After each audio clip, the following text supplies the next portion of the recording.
प्रिय मित्रों, जय श्री कृष्ण। मैं हूं आचार्य डॉक्टर विष्णु कुमार मिश्रा। काल निर्णय पर आपका बहुत बहुत स्वागत करता हूं, आपका बहुत बहुत अभिनंदन करता हूं। आज मैं इस वीडियो पर तीसरे भाग पर महर्षि पराशर ने बृहद पराशर खुराशास्त्र में जो सूत्र बताए हैं उनके 4 श्लोकों की चर्चा मैं करूंगा। संतान योग को लेकर के कैसी स्थितियां बनी हुई है, मैं इस संदर्भ में आपसे संतान भाग योग 3 की चर्चा करूंगा। पर मैं विषय क्रम में आगे बढ़ूं उससे पहले आपसे आग्रह, अगर आपने अभी तक हमारे इस चैनल को सब्सक्राइब नहीं किया है तो प्लीज चैनल को सब्सक्राइब करें, साथ ही नोटिफिकेशन बेल को भी प्रेस कर लें। अगर आप अपनी या अपनों की जन्म कुंडली का बृहद प्रेडिक्शन कराना चाहते हैं, विश्लेषण कराना चाहते हैं, किसी भी किस्म का हमसे ज्योतिषी परामर्श प्राप्त करना चाहते हैं या कि उत्तम क्वालिटी का रियल राशि रत्न आदि प्राप्त करना चाहते हैं तो आप स्क्रीन पर फ्लैश हो रहे नंबरों पर हमसे संपर्क कर सकते हैं। अब हम आपसे चर्चा करेंगे संतान योग विचार भाग 3 की चर्चा करेंगे। प्रथम भाग पर कुछ शास्त्रीय सूत्रों की चर्चा की थी। दूसरे भाग पर मैंने महर्षि पराशर ऋषि के 2 श्लोकों की चर्चा करी। आज मैं भाग 3 पर महर्षि पराशर के 2 श्लोकों की चर्चा और करूंगा। जिन लोगों ने पिछले 2 भागों को नहीं देखा है उसका लिंक डिस्क्रिप्शन में मिल जाएगा, आप वहां जाकर के दोनों वीडियो देख सकते हैं। पर अभी फिलहाल इस वीडियो को देख लें। आइए संतान बाधा योग, संतान योग के तीसरे पार्ट पर तीसरे भाग की चर्चा हम आपसे करते हैं। महर्षि पराशर प्रदत्त 2 श्लोकों की चर्चा हम करेंगे। साथ ही वीडियो के अंत में मैं महत्वपूर्ण उपायों की भी चर्चा आपसे करेंगे, जिन उपायों को अपना करके अपने जीवन को आप धन्य कर सकते हैं। परमात्मा की कृपा से, पूरी श्रद्धा से, पूरी निष्ठा से अगर इन उपायों को अपनाते हैं तो निश्चित रूप से जो है परमात्मा की कृपा बरसेगी और संतति सुख मिलेगा। विषय क्रम में प्रवेश करते हैं। ऋषि पराशर कहते हैं, सराहो सप्तमे सूर्ये पंचमे पाप संयुते शुक्रे जिराहवो मृत्यो मृतापत्या चासा भवेत। महर्षि पराशर कहते हैं कि सप्तम भाव पर राहु और सूर्य की युति हो और पंचम भाव में पाप ग्रह स्थित हो, अथवा कि ऋषि कहते हैं शुक्रे जिराहवो मृत्यो, यानी मृत्यु भाव में अष्टम भाव में शुक्र गुरु और राहु की युति हो। अष्टम भाव में शुक्र गुरु और राहु तीनों ग्रहों की युति हो, तीनों ग्रह साथ साथ हो तो ऐसी जाति का संतान उत्पन्न करने में समर्थ होती है। अगर कदाचित संतान किसी वजह से हो भी गई, संतान उत्पन्न होकर के मृत्यु को प्राप्त हो जाती है, मर जाती है, ऐसी जातिका को मृतवत्सा कहते हैं। आइए देखते हैं, यह जो आपके सामने प्रस्तुत उदाहरण कुंडली है यह सिंह लग्न की जन्म पत्रिका है। सप्तम भाव पर सूर्य और राहु की युति है, सूर्य लग्नेश भी है और पंचम भाव पर शनि और मंगल 2 पाप ग्रह स्थित हैं।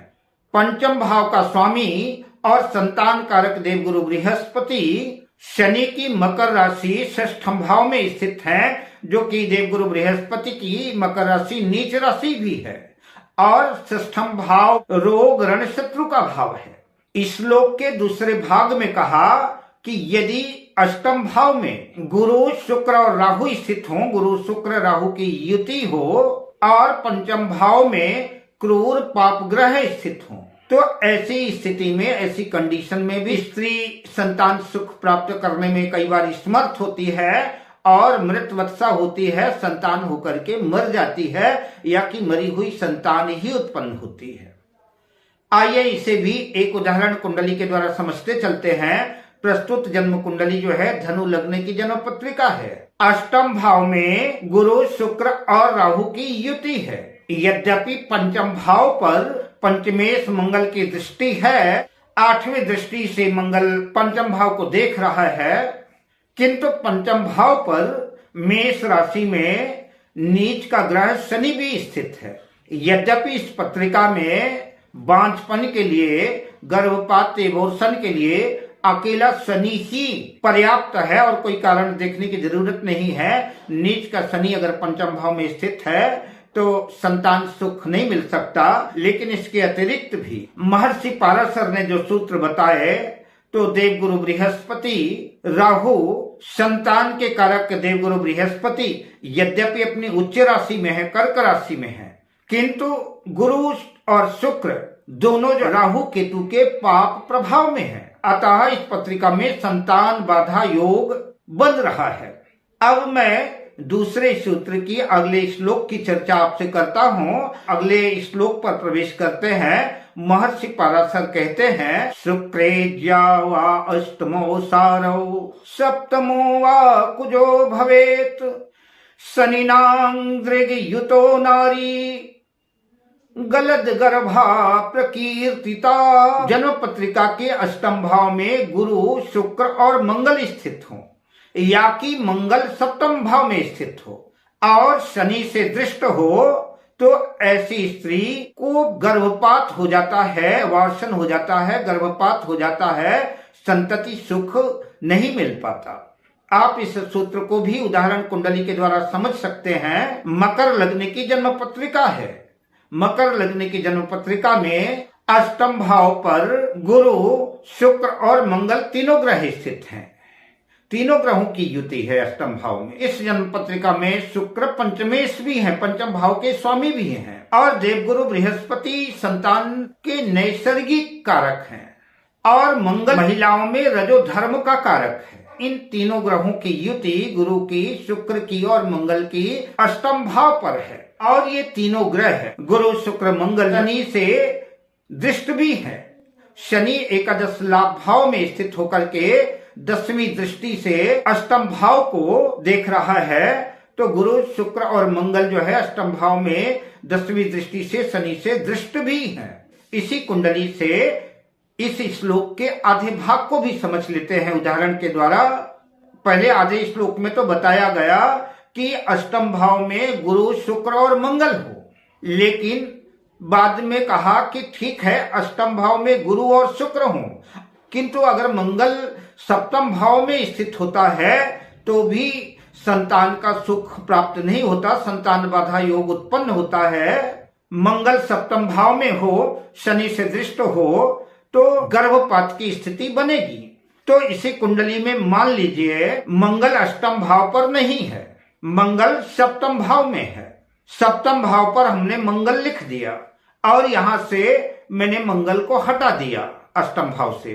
अब शनि जो है एकादश भाव में ना होकर के लग्न में स्थित है, तो लग्न से शनि 7वीं दृष्टि से सप्तम भाव में स्थित मंगल को देखेगा। अथवा कि शनि पंचम भाव में स्थित है तो पंचम भाव में स्थित होकर के शनि 3री दृष्टि से सप्तम भाव स्थित मंगल को देखेगा, या कि शनि जन्म पत्रिका के 10म भाव में जब स्थित होगा तो अपनी 10वीं दृष्टि से सप्तम भाव स्थित मंगल को देखेगा, तो मंगल शनि से दृष्ट हो गया। ऐसी कंडीशन भी बनती है, तब भी जो है संतान बाधा योग बनेगा, संतान होगी नहीं, अथवा होगी तो एबॉर्शन हो जाएगा, गर्भपात की स्थितियां बनेगी, संतान सुख प्राप्त करने में कठिनाई आएगी।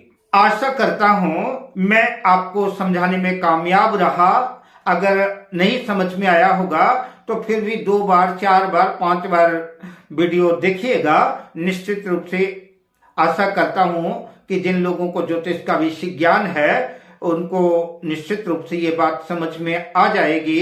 अब आइए महत्वपूर्ण उपायों का जिक्र करता हूं, जिन उपायों को अगर आप पूरी श्रद्धा से, पूरे विश्वास से अपनाते हैं तो ईश्वर की कृपा बरसेगी और संतान बाधा दुर्योग जो है सुयोग में बदल जाएगा और संतान सुख की परमात्मा की कृपा से प्राप्ति हो सकती है। साथ ही मैं निवेदन करना चाहूंगा, अगर संतान बाधा योग उत्पन्न है, संतान जिन माताओं को, जिन बहनों को संतान की प्राप्ति नहीं हो पाई, मेहरबानी करके किसी योग्य ज्योतिषी से कंसल्ट करें, उनसे परामर्श लें, उनसे सलाह लें और उनके द्वारा बताए हुए उपायों को अपनाएं और साथ ही किसी योग्य डॉक्टर से भी परामर्श करें, योग्य डॉक्टर से भी संपर्क करें। यह दोनों संयोग अगर बनते हैं तो ईश्वर की कृपा से पूर्ण विश्वास करता हूँ, आशा करता हूँ कि आपकी गोद भर जाएगी और संतान सुख को प्राप्त होगा। ये जो मैं उपाय बताने जा रहा हूँ यह अनुभूत उपाय है। कई लोगों पर हमने ये प्रयोग किए हैं, कई लोगों को मैंने ये उपाय बताए हैं और अधिकांशतः लोगों के फोन मेरे पास आए, मुझे सुखद समाचार आया, लोगों ने मुझे मिठाइयां भी बहुत से लोगों ने भेजी, उनको संतति की प्राप्ति हुई। मैं आशा करता हूं कि आपकी भी मनोकामना पूर्ण होगी और मनोकामना पूर्ण होने के बाद निश्चित रूप से आप हमको बताइएगा हमारी मनोकामनाएं पूर्ण हो गई। आइए उपाय क्रम में आगे बढ़ते हैं। हम जिस पहले उपाय की चर्चा कर रहा हूं तो श्रीमद् भागवत महापुराण के महात्म्य के 6ठे अध्याय 6ठम अध्याय के 52वें श्लोक पे लिखा है, मैंने कई लोगों पर यह प्रयोग किया है। अपुष्पा काक बंध्या चा बंध्याया चा मृतार्भका श्रवद गर्भा च या नारी तया श्राव्या प्रयत्नतः। जिस स्त्री का रजो धर्म ठीक ना हो, बंध्या हो, जन्म से बंध्या हो, काक बंध्या हो, या जिस स्त्री की संतान जीवित ही न रहती हो, मृत संतान पैदा होती हो या कि संतान होकर मर जाती हो, श्रवद गर्भा च या नारी, जिस स्त्री को गर्भ ठहरता है किंतु महीने 2 महीने में वार्षण हो जाता है, गर्भपात हो जाता है, ऐसी स्त्री को, ऐसी नारी को चाहिए कि प्रयत्न पूर्वक, पूरी श्रद्धा से, पूरे विश्वास के साथ, पूरे सकारात्मक मन से भगवान कृष्ण के ऊपर पूरा भरोसा रख करके भागवत जी की कथा का मूल पारायण करना चाहिए और पूरी तन्मयता के साथ श्रीमद् भागवत की संकल्प पूर्वक जो है कथा का श्रवण करना चाहिए। अगर वह ऐसा करती है तो भागवत महापुराण साक्षी है कि निश्चित रूप से उसकी मनोकामनाएं पूर्ण होंगी। जिन लोगों की आर्थिक स्थिति बहुत ज्यादा नहीं है, भागवत महापुराण का विशाल आयोजन नहीं कर सकते, कथा नहीं सुन सकते, वो लोग संक्षिप्त में किसी योग्य विद्वान को, ब्राह्मण देवता को बुला करके संकल्प पूर्वक संतत प्राप्ति के लिए भागवत जी का मूल पारायण भी करा सकते हैं। मूल पारायण करा करके भी संतान सुख का लाभ प्राप्त कर सकते हैं, तो निश्चित रूप से उनकी मनोकामनाएं पूर्ण होगी। भागवत जी के मूल पाठ से कुंडली में निर्मित समस्त दोष समूल नष्ट हो जाते हैं। कुंडली में अगर पितृ दोष निर्मित है तो पितृ दोष समाप्त हो जाता है और व्यक्ति के जातक के समस्त मनोकामनाएं पूर्ण होती हैं। दूसरा उपाय दुर्गा सप्तशती से है। समस्त बाधाओं से मुक्ति प्राप्त कर पुत्र पुत्रादि प्राप्ति के लिए पूरी श्रद्धा से, पूरे विश्वास के साथ, पूरी निष्ठा के साथ हम जो मंत्र बता रहे हैं, इस मंत्र का संपुट लगा करके दुर्गा सप्तशती के 9 पाठ कराएं या स्वयं करें, या कि जब तक मनोरथ पूर्ण ना हो तो धैर्य पूर्वक इस मंत्र का संपुट लगा करके दुर्गा सप्तशती का पाठ करते रहें। माँ भगवती की कृपा से आपकी गोद भर जाएगी, आपकी मनोकामना पूर्ण हो जाएगी। जिस मंत्र को संपुट लगा करके दुर्गा सप्तशती का पाठ करना है वह मंत्र है, सर्व बाधा विनुर्मुक्तो धन धान्य सुतान्वितः मनुष्यो मत प्रसादेन भविष्यति न संशयः। इस मंत्र का संपुट लगा करके दुर्गा सप्तशती का पाठ करें या कराएं। यह धर्म, अर्थ, काम और मोक्ष चारों पुरुषार्थों को प्रदान करने वाला अमोघ मंत्र है, सिद्ध मंत्र है। कई लोगों के द्वारा अनुभूत है, आजमाया हुआ है, प्रयोग किया हुआ है। जो भी व्यक्ति, जो भी स्त्री पुरुष जिस भी कामना से श्रद्धा विश्वास के साथ विधि पूर्वक इस मंत्र का संपुट लगा करके दुर्गा सप्तशती का पाठ करता है या कराता है, उसके संपूर्ण मनोरथ पूर्ण हो जाते हैं। उसे उसी भावना और कामना के अनुसार उसको फल मिलता है। ये उपाय करते हैं अगर आप, तो निश्चित रूप से आपकी मनोकामना पूर्ण होगी, संतति की प्राप्ति होगी, संतान सुख मिलेगा, इस बात का अनुभव अगणित पुरुषों को प्रत्यक्ष हो चुका है। अब मैं आपसे लेता हूं विदा, मिलता हूं अगली वीडियो में शुभकामनाओं के साथ। जय श्री कृष्ण।